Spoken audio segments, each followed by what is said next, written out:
Why, hello there. I'm going to teach you how to paint a sad clown today. So come follow along with me. I primed this canvas here with just some titanium white and some walnut oil. You can probably use other oils, but walnut oil costs $10, and that's what my old art school told me to get. So I still have some of that left over. Alright, now next up we're going to try and conceptualize where our clown is going to be sad. Now typically it's a shoulders up sort of main focal point on the painting for your classical sad clown painting. So what we're going to do, and there are many techniques to do this, I choose the uneducated one, ironically having spent money on art school for this.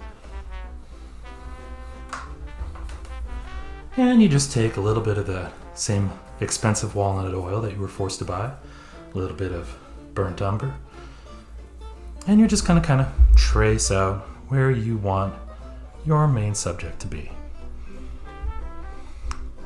Now, a nice trick is if you're not too good with portraiture, and no one can fault you for that, just basically go off your own head shape.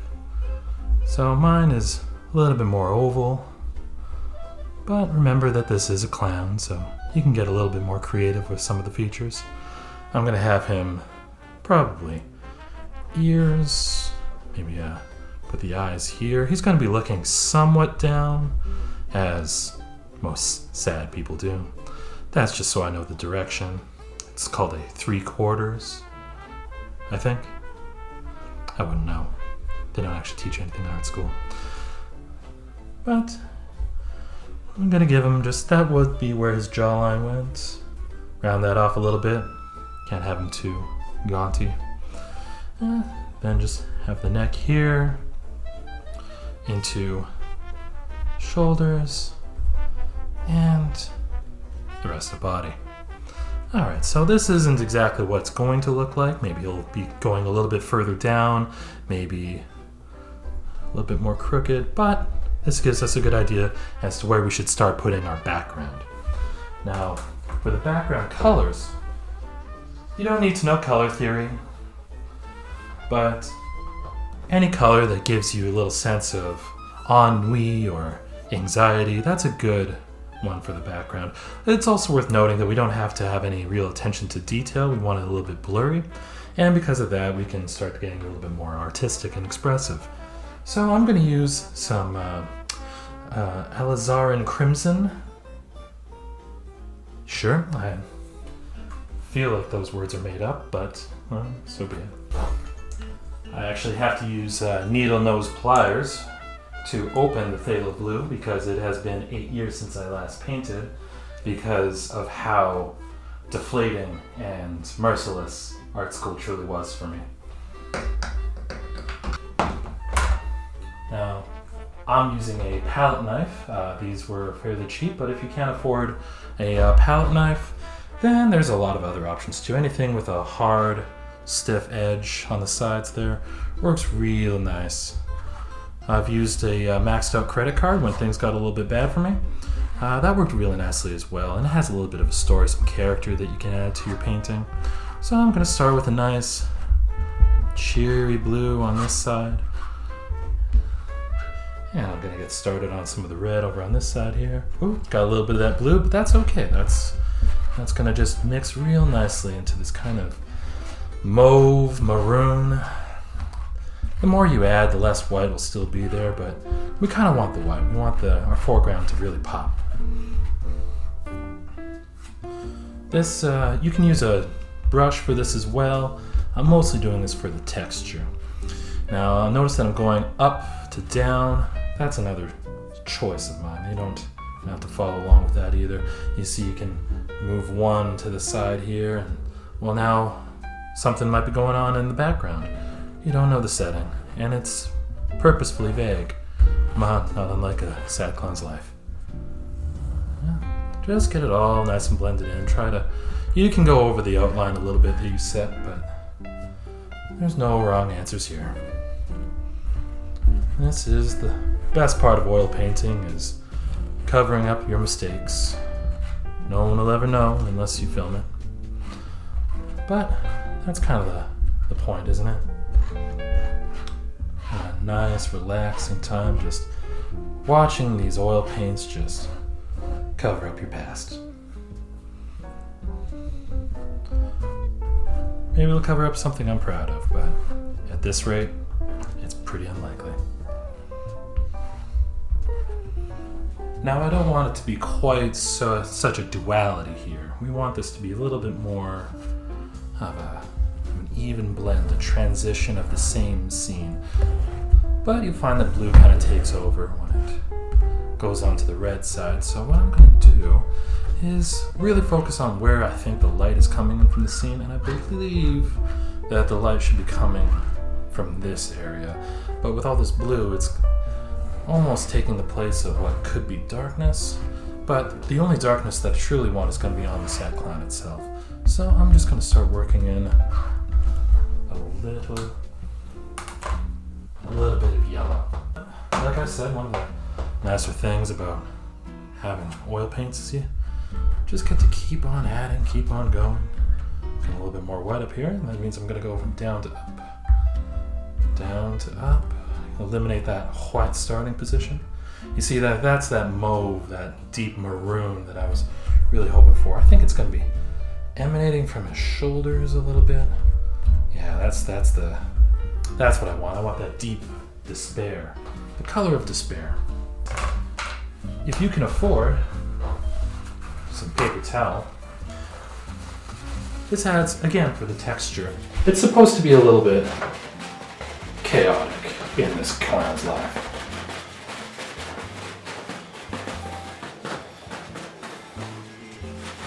Yeah, there we go.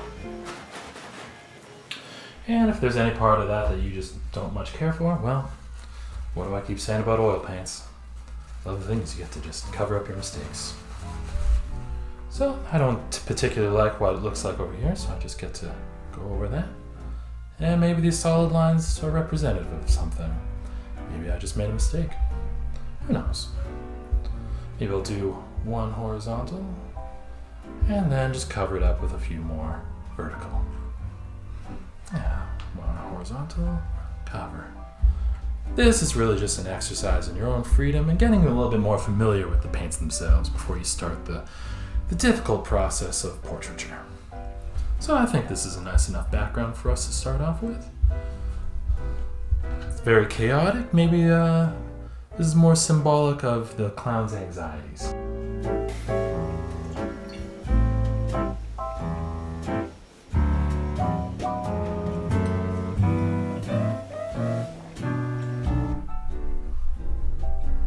You can see it's starting to blend in with the background. I like that. It's nice. It shows that he's a member of his environment, not standing out on his own. He needs to be here. It's also blending in nicely with the nice the red and the blue to make this sort of really, really shy mauve color. Well, make sure you just get any other spots, round it out, make it nice and smooth. In a place where your credit card or your palette knife may have slipped a little bit, that's fine. We can fix all of this right away. Away you go. Right now we're going to start getting into the fun parts. I'm going to work on his body a little bit less once I figure out what clothing they're wearing. I'm thinking of going the old American clown route with the tie. You can also go into the Commedia dell'arte where he's got the the Harlequin frills. But for now, we're just going to go classic Americana. If you use ultramarine or the burnt umber, that's a really, really nice way to add a lot of shadow and a lot of complexity. Problem with it, though, is that if you use burnt umber more than you use your ultramarine, it creates a warm gray. Now, if you're going for that, good. Like, for instance, I said that the light's coming from here, so it actually works quite well that I'm using a burnt umber there, as well as a little bit of the yellow from earlier. That shows it's just a little bit warmer from maybe it's from the spotlights of wherever our clown is. And then on the other side, I'll use a little bit more ultramarine, and that'll turn into a cool gray. Cool gray and warm gray are two things. You don't need to know art theory or color theory, but it's It's a big deal when it comes to oil painting. It's just basically if you want a situation to feel cool or inviting, those are the two different things you can do. Now, I gotta start thinking about his facial expressions. Now, if ever you're stumped on facial expressions, and they're a tricky lot, do yourself a favor and grab a mirror and just be yourself in front of it. In my case, that's sad. And just work with that. See right over here, this looks a little bit angry, but you add a little bit of an upward eyebrow to it, suddenly it's becoming a lot more sad now, isn't it? Maybe a little bit of a frown line here. See, now on this side, I'm going to start getting into my French ultramarine. Now that's my favorite. There we go. Gonna get a little bit of my... Well, that's still phthalo, but you know what? Happy accidents, right? We've all been expecting me to say that at some point, I'm sure. As, after all, I'm unoriginal. You know what? That does suck. Here we are with the real color that I said that I would use. Oh wow, look at that difference. Yeah, that's non-existent. But I'm glad I did it. Now, because this is straight blue, I'm going to get a little bit of that burnt umber in there again. And you can see that it almost turns black when I add enough of it.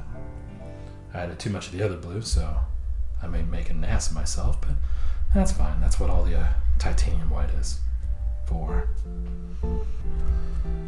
Oil painting's fun because the entire time you're making it, you feel as though you're failing miserably.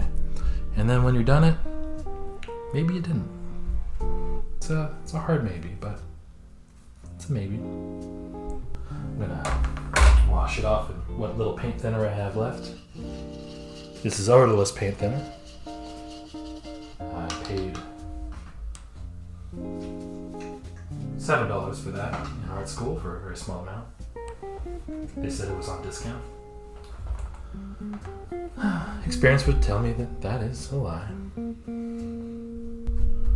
Yeah, get that there. The eyes are the absolute hardest part. Some people believe that you should do the eyes first.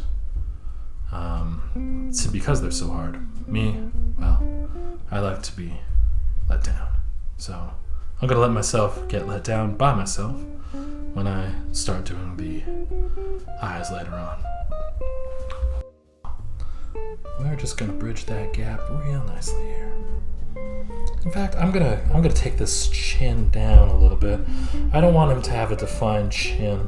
I want him to have kind of a weaker chin. I want him to look in the mirror and think, oh, if only I took care of myself.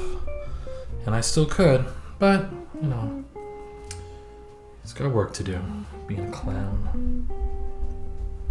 Yeah, I want him to look at his double chin and think, oh, I could fix that. If only I had the time. He does have the time, it's really the motivation, but you can't tell yourself that and feel good about it. So, here he is, truly sad, and unaware of his own personal self. That's the real sadness here, is that he is a clown, and he has to make himself look one way, despite feeling another. That's why this is such a popular image. It's like an apple or a rose. The symbolism is used quite a bit. Oh, later. I'm gonna start thinking a little bit more about the specifics of this man, this clown. Like I said before, I want him to have a little bit of a double chin. Not one that's natural, but one that's a little bit more of from him just kind of letting himself go and not caring enough about himself to, you know, do the proper self-care rituals like working out and eating right. One of neglect. I want a neglectful double chin. Another thing is we got to start thinking about his makeup. I said this before, but really got to take time. I don't like the fuzzy Patch Adams kind of noses. I like more the painted on nose. And for this one, I'm going to use that same crimson that's in the background. Now, it might just look like it's splotched on, because it is, and I'm not really doing a very good job of this. But You can blend it in, like I said. The best part about oil painting is just mixing it all in later. There we go. There we go. Now, if you were to Google image search a sad clown, a lot of them have that gray muzzle. I'm not a particular fan of that style, and that's fine. That's a stylistic choice, but I'm going to steer away from that. Not make something that's a little bit cliche, despite it being an absolute cliche piece. Just know it as that. Gonna take out a little bit of that red, a little bit of titanium white,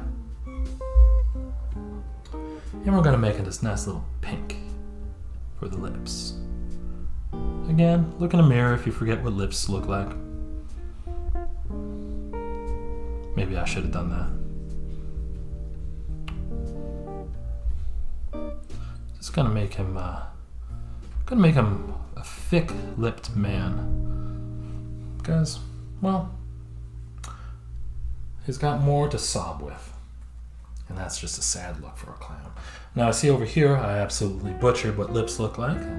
Should have taken my own advice and looked up something about it. But that's easy enough to correct. There we go. You also don't want him to look like the Joker from that Joaquin Phoenix movie. Terrific movie, but you don't want anyone making that parallel. Not with a sad clown, because he was a mad clown. We're not making mad clowns here, we're making sad clowns. More sunken in. Notice I haven't even started on the ear yet. That was intentional. I'm quite honestly terrified of that. Let's see, gotta make his hair, well, his eyebrows specifically. He doesn't really have much hair to speak of. Take some of your burnt umber and your phthalo blue or ultramarine, whichever you have, and just go in there. There's probably a better brush you can use for this, but, well, I only have the one, so there's that. I'm gonna make his eyebrows a little bit bushier, unkempt. Grooming is not, despite working so much with makeup, grooming is not his forte. You can give a lot of personality to a person when you start to just really think about every part of them. What their lips look like, what their eyes look like, where their wrinkles are. Says a lot about what a person is. There we go. Now his eyes are going to be a nice tricky part, but I like a challenge because you learn from challenges. And because of that, I know a lot. Because of the constant challenges that God in his infinite wisdom seems to just be continuously throwing at me. Yeah, there we go. Get those weird crooks. With ears, you can just kind of mishmash anything ever together. They are, no one knows what an ear looks like. No one on the planet, not even a doctor. Ears are nebulous and strange. There we are. And maybe give him a little bit of a back fat kind of thing going on. Yeah, that's going to lead right down to his collar. That's going to look really nice when he's actually wearing clothes. Something that everyone says about clowns. I'm going to leave this a little bit of red here, but with the idea of his head in mind, most clowns wear a bald cap. So I'm going to make a few lines here. Hopefully they're subtle enough, but to denote that he has a cheap bald cap.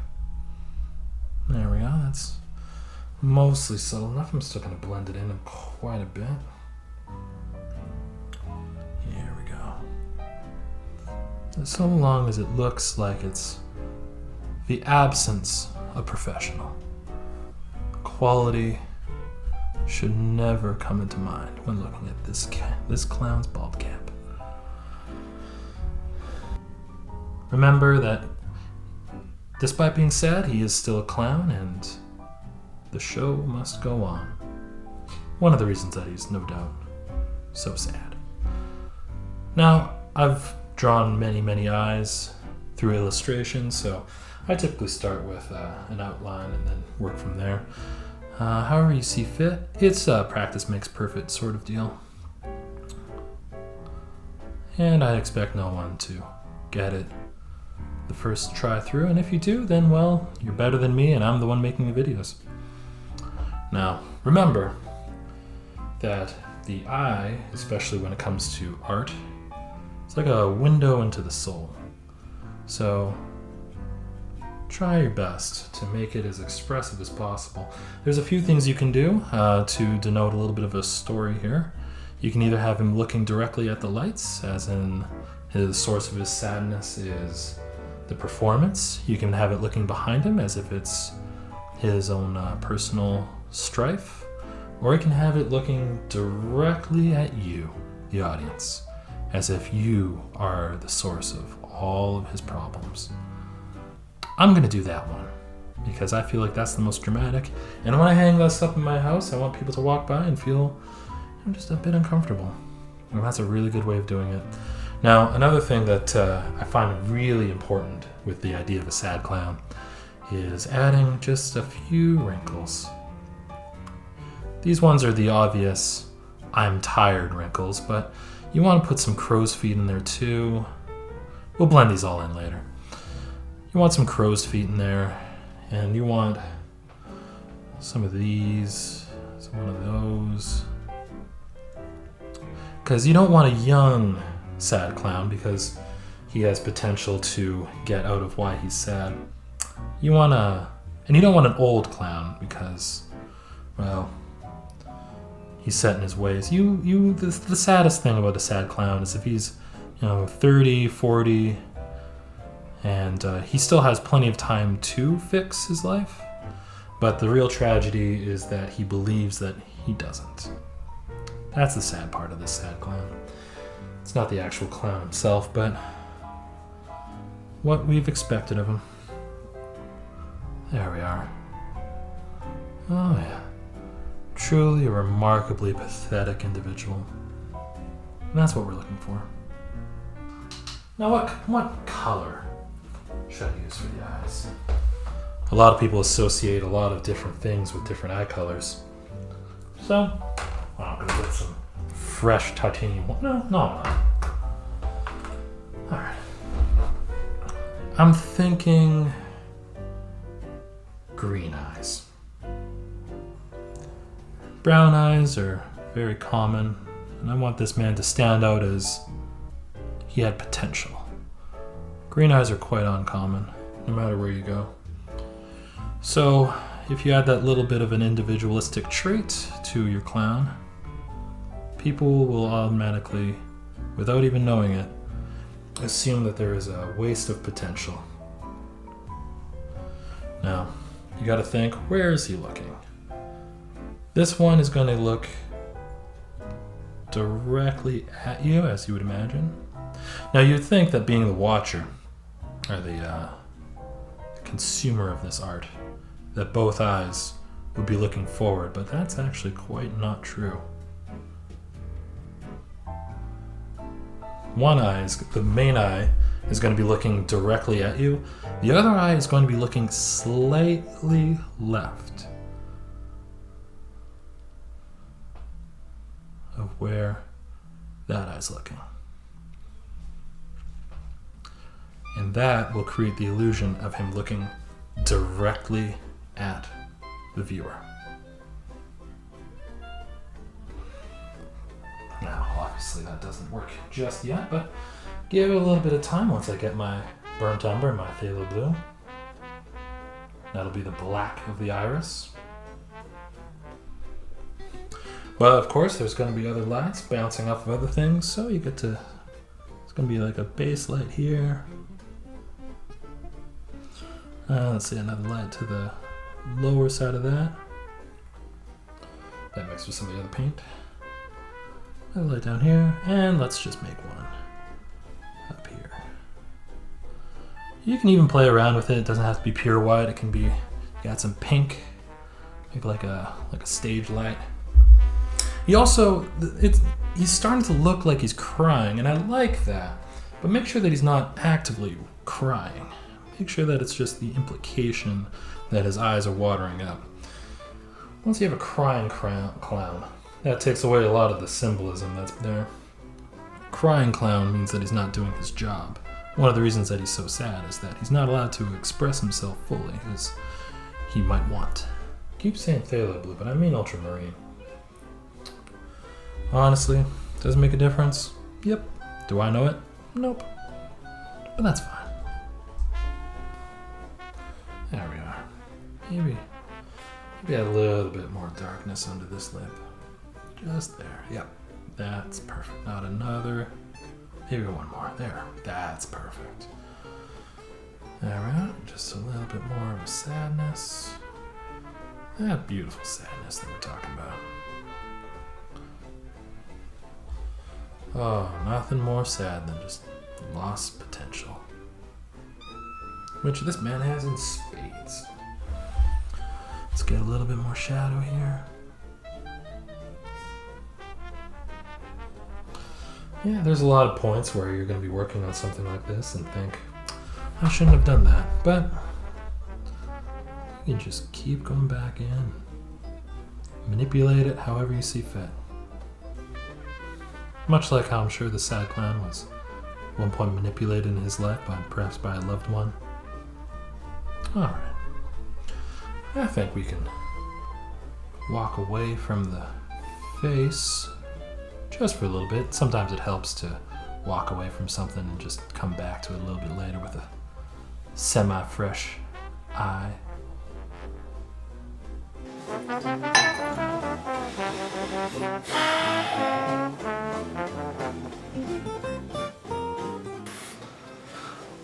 Well, this sad little character is going up on my wall, so gotta say, I'm not happy with it, but I never will be. Thank you.